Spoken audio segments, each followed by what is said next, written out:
Well, with us now, UKIP leader Nigel Farage and Conservative MP Peter Bone. You'd think they had something in common. But that's because you do. So this isn't such a big surprise, is it, holding hands over the political divide?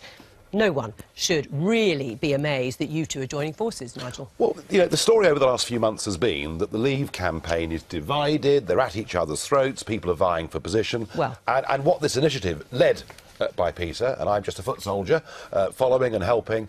What this initiative has done is there'll be 6 of us on the platform in Kettering in a couple of weeks' time, and it'll be the first of a big rolling series of meetings that are going to go right across the United Kingdom. And I think there is a big positive message. Whatever differences we might have had in the European elections or the general elections are irrelevant compared to what we see as the most important vote we'll have in our lifetimes. You agree on that, but you agree on lots of other things too, but, so it wasn't difficult where for you're you. slightly wrong is Go, Grassroots Out, there's an organisation set up myself, Tom Persclove, the member for Corby, and Kate Hoey, the Labour member for Vauxhall.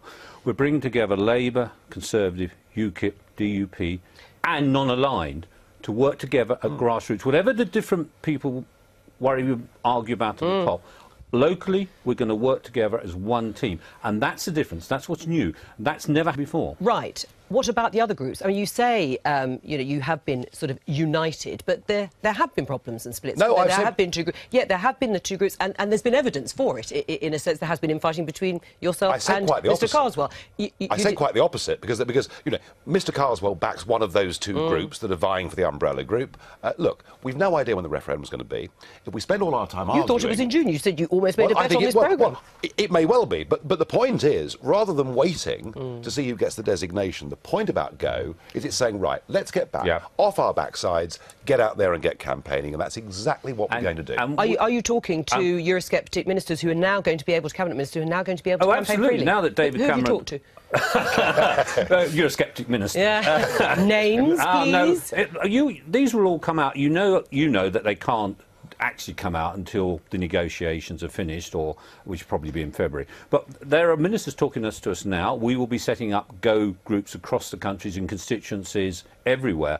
It is the working together. And it's the first time I've known Labour, UKIP, Conservatives working together on the ground. And that's the key thing. And actually, from a Go point of view, we don't care who gets designation for the referendum. That doesn't right. We want, but you would talk about two groups. There are actually about 40 different groups. Yeah, Better Off Out, Farage, yes, Freedom of Speech, you know, on and on. We're getting them united on the ground, and you cannot wait until near June to do it. We have to get on and running now, and that's what we're doing. What about Boris Johnson's comments? I don't know if you've heard them this morning, sounding pretty Eurosceptic, or hedging his bets, one might say. Yeah. But do you think you could doing this, yes.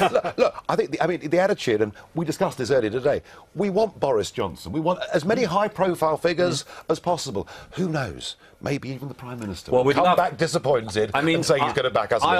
Do you believe that? No, not for a moment. But I asked in the Commons whether he would like to join Go, and he said he will consider it and make his decision. No, the Prime Minister make his decision after negotiation. And wouldn't it be wonderful if the Prime Minister decided to campaign to leave the EU? I think that would help enormously. Are you an inner or an outer? I'm a Remain. I can't wait for the Kettering Declaration. I think it's going to be very interesting. Well, it's fascinating to hear the boys doing this, because it's so much part of the psychodrama of Britain and Europe. We've never been able to handle it since Monet turned up out of the blue in London in May 1950 from Paris with a coal and steel community plan. And the reason we can't handle it is it's not left-right. Our party divide is not constructed to handle the European question, because it busts up parties within, busts up families within. And so it's really quite significant that...